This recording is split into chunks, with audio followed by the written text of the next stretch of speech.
I unlocked the storage unit. My key worked fine, but there was another lock on the inside. Someone had locked it from within. According to the official records, the unit had been empty for a month, but a door lock from the inside is not something an empty room can do on its own. That detail took about 3 seconds to register. Then my brain caught up, and I stepped back.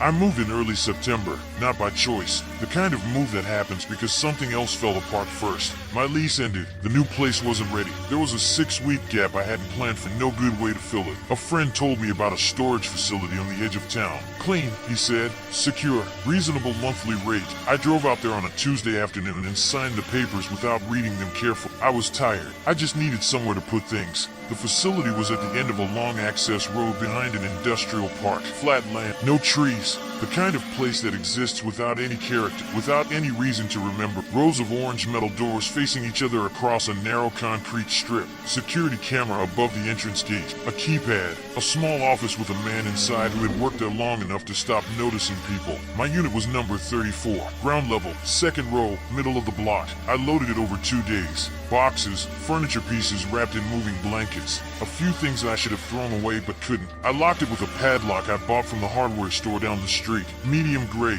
the kind that feels solid without being anything special. I drove away and tried not to think about it. Those 6 weeks were strange. I stayed with a coworker, slept on a pull-out couch, lived out of a single bag. That kind of temporary existence has a specific feeling, like you're slightly outside your own life, watching it from one step back. I kept thinking about the storage unit, not with worry, just the way you think about something when it represents everything you own sitting in one place. I called the facility once, midway just to confirm everything was fine. The man in the office said yes. No incidents, no issues. I thanked him and hung up. The new apartment was ready on a Saturday. October, the weather had turned. I drove out to the facility in the early afternoon with a rented van and a friend who owed me a favor. The access road looked the same. The rows of orange doors, the keypad, the camera, Unit 34. I put the key in the padlock. It opened. I pulled the padlock off and grabbed the door handle. The door was one of those roll-up types, corrugated metal, runs on a track. You lift it from the bottom. I got my fingers under the edge and pulled up.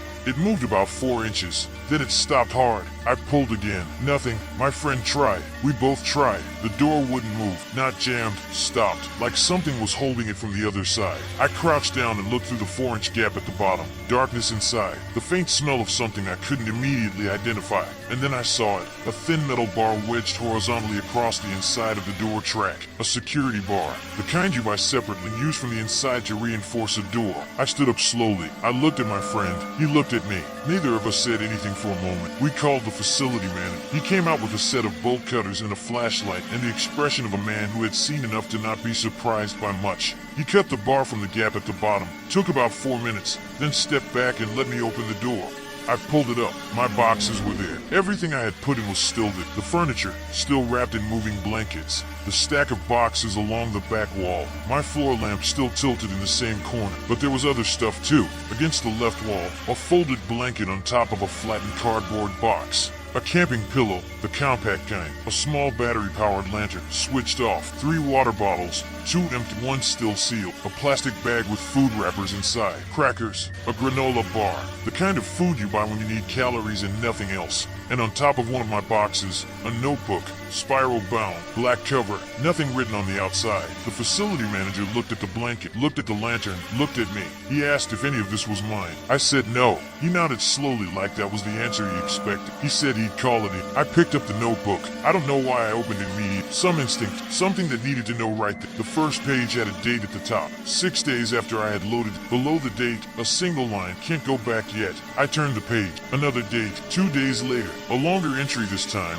written in small, cramped handwriting. I didn't read all of it. My eyes moved too fast, catching fragments. Warmer than outside. Quiet. Nobody comes at night. Then lower on the page. Need to figure out what comes next. I turned more pages. An entry every 2 or 3 days. Sometimes just a sentence. Sometimes half a page. The handwriting stayed consistent, small, slightly slanted. The kind of writing that looks like it's trying to take up as little space as possible. I was near the back of the notebook when I found the name. It was on a page by itself. No date, no other writing. Just a name, written once, in the center of the page. My name. I read it 3 times. My full name, first, middle, last. Not a common name, not the kind of name you'd write by coincidence. My friend said something behind me. I didn't hear what. I flipped back through the notebook, looking for more. The entries didn't mention me by name anywhere else, but they mentioned the boxes, described them, noted what was written on the outside of each one. I had labeled them with a marker before loading. Kitchen, books, winter clothes. The entries listed them accurately, in the correct order. Whoever had been living in my storage unit had read every label on every box, and had written my name on the last page. I put the notebook down on top of the box, carefully, like it might react to sudden movement. I looked at the space around me, the blanket, the lantern, the water bottles. The facility was not large, maybe 200 units total. One entrance, one camera, one keypad. Everyone who entered used a personal code. The facility manager said they kept logs. He said he'd check. He came back 20 minutes later and said the log showed my code entered once. The day I loaded no other entries for Unit 34. I asked about the camera. He said it covered the entrance gate, not the individual rows. I asked how someone could have gotten into a lock. He didn't answer right away. Then he said the padlocks on these units could be shimmed with basic tools. He said it didn't happen often. He said he was sorry. I stood in that unit for a long time after he left. I was looking at the 4-inch gap at the bottom of the door, the gap you could see through from the outside. I thought about being inside here, in the dark, with the security bar in place, and seeing a shadow stop outside. Seeing feet, waiting, not moving,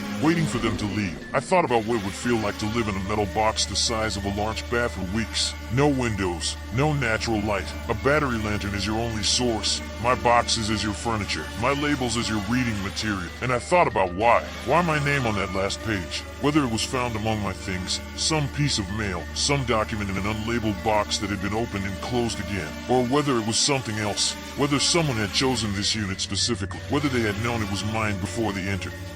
That thought arrived quiet, then it wouldn't leave. I loaded my boxes into the van without speaking. My friend didn't ask questions. We drove back to the new apartment and unloaded everything in silence. At some point he went home. I sat in my new living room surrounded by boxes and didn't unpack any. The police took the notebook, took the blanket and the lantern and the food wrappers. A detective called me 2 days later and asked routine questions. Did I know anyone who might need a place to stay? Did I have any conflicts with anyone? Had I noticed anything unusual in the weeks before? I said no to all of them. He said they'd look into it. He said these situations sometimes had simple explanations. He never called again. I unpacked slowly over the following weeks. Every time I opened a box, I checked the contents against what I remembered packing. Everything was there. Nothing was missing. Nothing had been moved that I could tell. But I kept thinking about the labels. The entries that listed someone lying in the dark in that metal box, lantern off to save the battery, reading the words I had written in marker on the outside of my boxes. Kitchen, books, winter clothes. Committing them to memory or writing them down. I thought about the last page. Just my name,